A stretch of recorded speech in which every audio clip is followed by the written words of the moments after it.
How's it going, everyone? Welcome back to the old school Q&A summary. Remember, if you're enjoying this series, make sure to drop a like on this video. It helps more people find my channel, and I swear I wouldn't ask every video if it didn't like double the number of likes that I get. This week, the team got straight into the questions, with Obsidian asking for canoes to be added to Zaya. ModWest asked if they'd really get much use, and ModGo said that with the plenty of teleports that already exist on Zaya, as well as the minecart transport system, adding canoes would oversaturate the continent with transportation.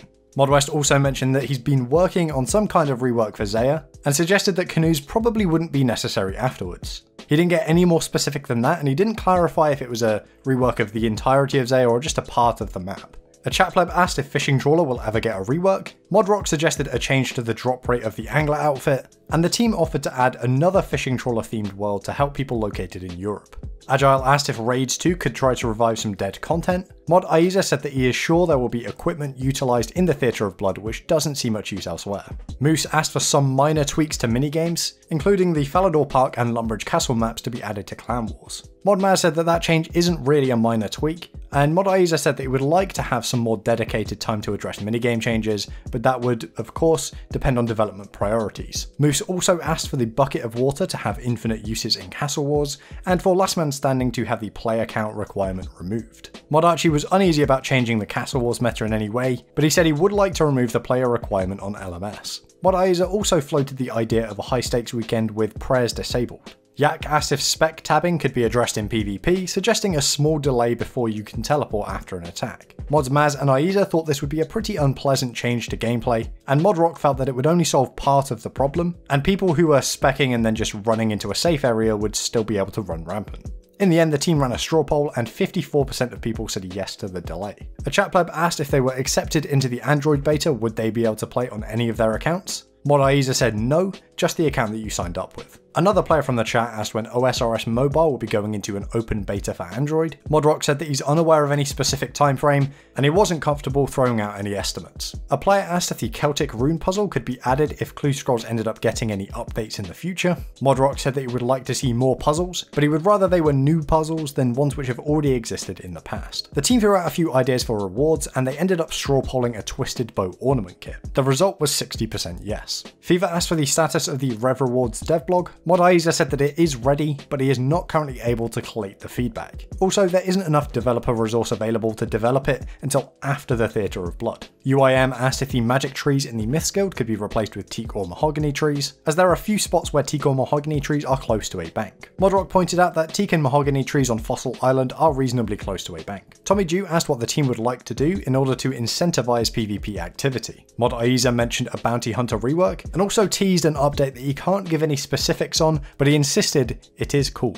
Mod Archie explained an update he would like to do for Bounty Hunter where you're assigned an item or a set of gear which you need to get a kill with. Ral asked for the mods to talk about the most exciting project they have worked on this year, or one which they are looking forward to working on. Mods Ghost, West and Aiza all said the Theatre of Blood. Mods Archie and Aiza said the update that they can't yet talk about, and Modrock said the most recent Deadman mode. Waldian asked why the Knights of Ardi change has been pushed back until after Raids 2, pointing out that this gives people an opportunity to take advantage before the nerf. Mod Aiza said that there has been a lot of feedback to go through, and they're almost finished adjusting the proposal. Once they're able to publish and get feedback on that new proposal, the changes will be implemented. And at this point, the stream moved over to Mod Ghost for the sneak peek of the week. He started off by showing a revised version of the Sotot Seg walk animation. He then showed off a modified Dark Beast animation which Sotot Seg will use. Mod Ghost then moved on to Lady Verzik, showing off her idle pose, her magic attack animation, and her melee attack animation. He finished off by teasing that there will be more shown on next week's developer Q&A, so maybe click the subscribe button, click the bell so you see my summary as soon as it goes live. Allo asked if the team feel the Raids 2 Sanguinesti staff is a boring concept, essentially being a trident which heals sometimes. Mod Archie pointed out that it's already been polled and was passed, so no changes will be made to the staff at this point. And Mod Aiza said that yes, it is pretty much a trident which heals, and he doesn't see an issue with that. He's confident that there will be use cases for it, and if that doesn't turn out to be true, it can be changed further down the line. Pickle asked if more surveys could be published in the poll system to get a better idea of what players want. Mod Aiza said that he would love to do more things with the poll system, and suggested the idea of allowing the community to choose between a holiday event and a large quality of life update using the poll system. There was also some discussion regarding surveys being more common in the poll system, but Modrock pointed out that allowing people to actually enter information, just type a comment out in a poll, is not currently possible. Spockatron asked what level of interaction the team expect to deem an update successful, and Mod Lottie gave quite a detailed detailed response, they look at the impact on the player base as a whole and the specific players that they target. They'll often compare this information with similar updates to gauge success.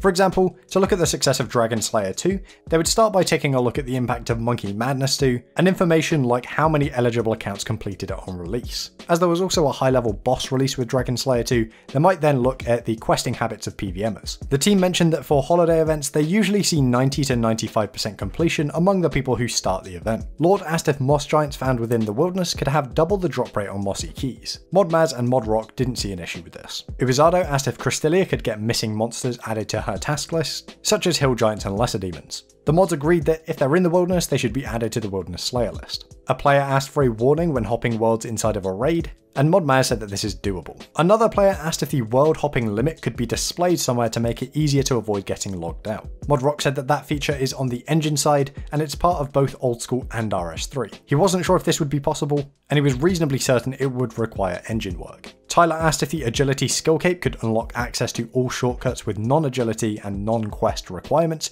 for example, the shortcut in the Cowfight lair. Mod Aiza said that he didn't think this would go down well, and the chat was filled with no's. A player asked the mods to list one thing which is currently not possible which they would like to see added to the game. Mods Archie and Ghost said monsters which can run. Mods Rock and Maz said a clan system and its required features. Mod Aiza said scaled versions of high-level content with adjusted loot and difficulty depending on your level. And finally, Mod West said a Z buffer to improve how objects are rendered in terms of depth in 3D space. And the final question of the stream, Mod Ghost was asked what he has learned since working on the Chambers of Xeric, which he's been able to apply when making the Theatre of Blood. He said punctuating animations to make animations smoother, and to give them more of a sense of acceleration and deceleration. And that is all for this week's summary. Thank you guys for watching, and I will see you in the next video.